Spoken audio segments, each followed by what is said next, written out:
ሰላም ጤና ይስጥልኝ ክቡራትና ገዝ ተከታታዮች እንደምን አላችሁ? እኔ አለው እግዚአብሔር ይመስገን ደህና ነኝ። ዛሬም በጠቃሚና በአዲስ ፕሮግራም በድጋሚ ተገናኝተናል። በዛሬው የጤና ፕሮግራማችን ላይ የምንመለከተው ማታ ከመተኛታችሁ በፊት አንድ የሻይ ሲኒ የዝንጅብል ሻይን ብትጠጡ በሰውነታችሁ ላይ ምን ሊፈጠር እንደሚችል በዚህ ቪዲዮ ላይ በደንብ እነግራችኋለሁኝ ማለት ነው። ላይክ እና ሼር እያደረጋችሁ ሌሎችንም አስተምሩ አሳውቁላለሁኝ። ጥያቄያችሁን ደግሞ በኮመንት ላይ አስፍሩልኝ። በቀጥታ ወደ ጤና ትምህርታችን የማልፍ ይሆናል። ከመተኛታችሁ ወይም ደግሞ ከእንቅልፍ በፊት የዝንጅብል ሻይን መጠጣት ቀላልናም በሚያስገርም ሁኔታ ኃይለኛ የሆነ ጥቅም ያለው ነው። በመደበኛነት ማታ አንድ ሞቅ ያለ የዝንጅብል ሻይን ስትጠጡ በሰውነታችሁ ውስጥ ምን ሊፈጠር እንደሚችል ልንገራችሁ።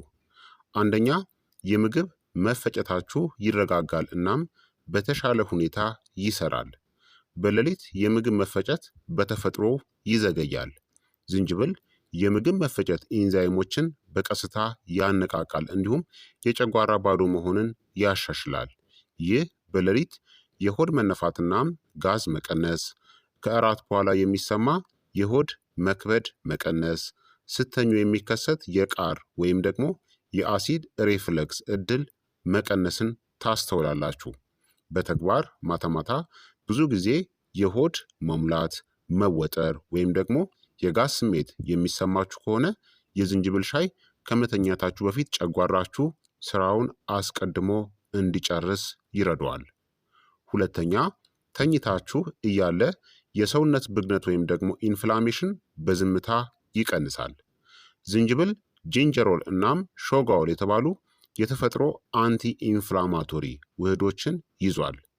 ይህ ዝቅተኛ ደረጃ ያለው የሰውነት ብግነትን ለመቀነስ፣ ጠዋት ላይ የመገጣጠሚያዎች መደንዘዝን ለመቀነስ፣ የተረጋጉ ጡንቻዎችና ህብረ ህዋሳትም እንዲኖረን ይረዳል።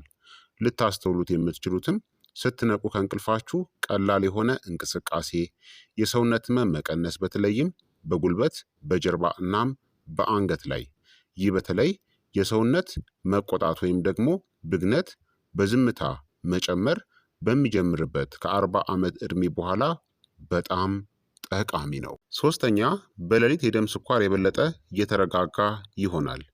የሌሊት የደም ስኳር መጨመር የተለመደ ነው፣ በተለይም ካርቦሃይድሬትስ የበዛበት እራት ከተበላ በኋላ። ዝንጅብል የኢንሱሊን ሴንሲቲቪቲን ያሻሽላል፣ የስኳር መምጠጥንም ያዘገያል፣ የሌሊት የግሉኮስ መዋዠቅንም ይቀንሳል። ይህ በሌሊት ከቀኑ 8 ሰዓት እስከ 9 ሰዓት አካባቢ በረሃብ መንቃትን ይከላከላል። የስብ ሜታቦሊዝምን ወይም ደግሞ መቃጠልንም ይደግፋል። በጊዜ ሂደት ደግሞ ነርቮችንናም የደም ስሮችንም ይጠብቃል። ይህ ለቅድመ ስኳር በሽታ እናም ለሆድ ስብ ቁጥጥር ረቂቅ ግን ኃይለኛ መፍትሄ ነው። አራተኛ፣ ሰውነታችሁ ወደ እንቅልፍ ሁኔታ በበለጠ ሁኔታ ይገባል።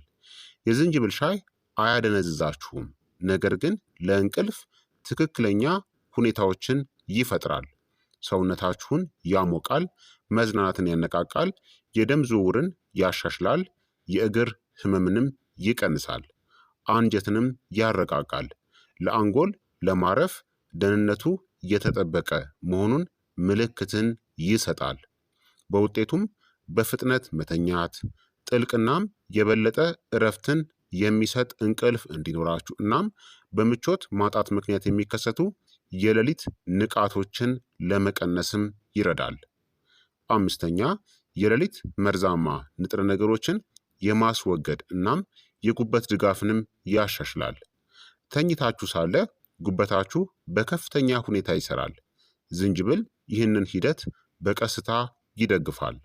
የሐሞት ፍሰት መሻሻል፣ የተሻለ የስብ መፈጨት፣ በጉበት ሴሎች ውስጥ የሚከሰት የኦክሲዲቲቭ ስትረስ መቀነስ ይኖራል።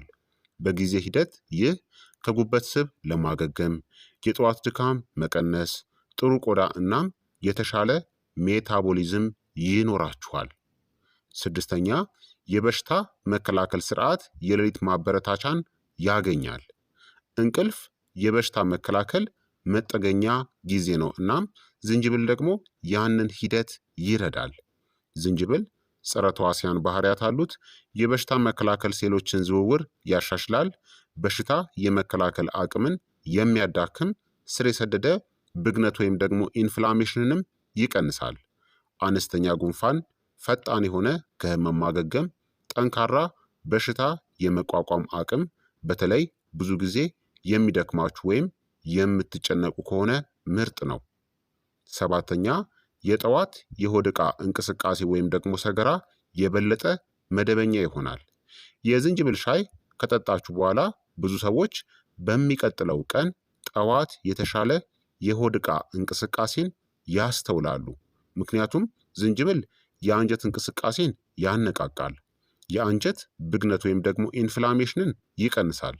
ትልቁን አንጀት ዘና እንዲልም ይረዳዋል። በውጤቱም የሆድ ድርቀት መቀነስ፣ ቀላልናም የተሟላ የጠዋት የሆድ ዕቃ እንቅስቃሴን ታስተውላላችሁ። ስለዚህ ማታ አንድ የሻይ ስኒ የዝንጅብል ሻይን ከመተኛታችሁ 1 ሰዓት በፊት ጠጥታችሁ ብትተኙ እነዚህን ጥቅሞችን ታገኛላችሁ ማለት ነው። ታዲያ ማታ ከመተኛታችሁ በፊት የዝንጅብል ሻይ እንዴት መጠጣት አለባችሁ ወይም ደግሞ ምርጡን መንገድ ልንገራችሁ። እንቅልፍን ሳትረብሹ ጥቅሞቹን ለማግኘት ቀላል የሆነ አዘገጃጀት፣ 1 ኩባያ የሞቀ ውሃን አዘጋጁ። ከግማሽ እስከ 1 የሻይ ማንኪያ ትኩስ በደንብ የተፈጨ ዝንጅብል ወይም ደግሞ ከ4 እስከ 5 ቀጭን የዝንጅብል ቁርጥራጮችን አዘጋጁ። ከዛም ከ5 እስከ 10 ደቂቃዎች አፍልታችሁ ወይም ደግሞ በሞቀ ውሃ ውስጥ ማቆየት ያስፈልጋል። ምርጥ ምርጫ ደግሞ ጥቂት የሎሚ ጠብታዎችን ጨምሩበት። ማታ ማታ ማርን አስወግዱ፣ ብዙ አትጠቀሙ። ከዛም ከመተኛታችሁ ከ30 ደቂቃ በፊት ወይም ደግሞ ከ60 ደቂቃ በፊት ማለትም ከ1 ሰዓት በፊት ጠጡት። በጣም ምርጥ ነው። ምን አይነት ሰዎች ደግሞ ጥንቃቄ ማድረግ አለባቸው? አንዳንድ የጤና ችግር ካለባችሁ ማታ የዝንጅብል ሻይን መጠጣትን አስወግዱ ወይም ቀንሱ። ከባድ የሆነ የቃር ችግር አሲድ ሪፍሌክስ ካለባችሁ፣ የደም ማቅጠኛ መድኃኒቶችን የምትወስዱ ከሆነ በከፍተኛ መጠን የዝንጅብል ሻይን አትጠቀሙ። የሐሞት ጠጠር ካለባችሁም አስቀድማችሁ ዶክተራችሁን አማክሩ። በአጠቃላይ ከመተኛት በፊት 1 ኩባያ የዝንጅብል ሻይን መጠጣት ሰውነታችሁን በተሻለ ሁኔታ ይረዳዋል። በተሻለ ሁኔታ ምግብ እንዲፈጭ፣ ጥልቅ እንቅልፍን እንድንተኛ፣ የሰውነት ብግነት ወይም ደግሞ ኢንፍላሜሽን እንዲቀንስ፣ የደም ስኳርን እንዲያመጣጥን፣ ጉበትንናም በሽታ መከላከልን ቀለል ብላችሁ እናም ታድሳችሁ እንድትነቁም ይረዳችኋል ማለት ነው። ስለዚህ ይህ ተአምር አይደለም፣ ነገር ግን በተከታታይ ሲደረግ ጤናችሁን በዝምታ ከሚለውጡ ጥቃቅንናም ቀላል ልማዶች ውስጥ አንዱ ነው። ስለዚህ ክቡራትና ክቡራን ተመልካቾቼ የዛሬው የጤና ትምህርት እንግዲህ ይህንን ይመስል ነበረ። እንደተማራችሁበትም ተስፋ አደርጋለሁኝ።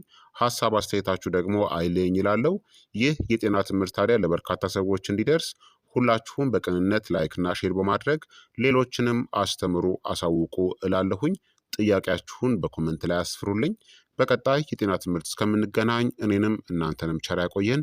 መልካም ጊዜ፣ መልካም ቆይታ። ቻው ቻው።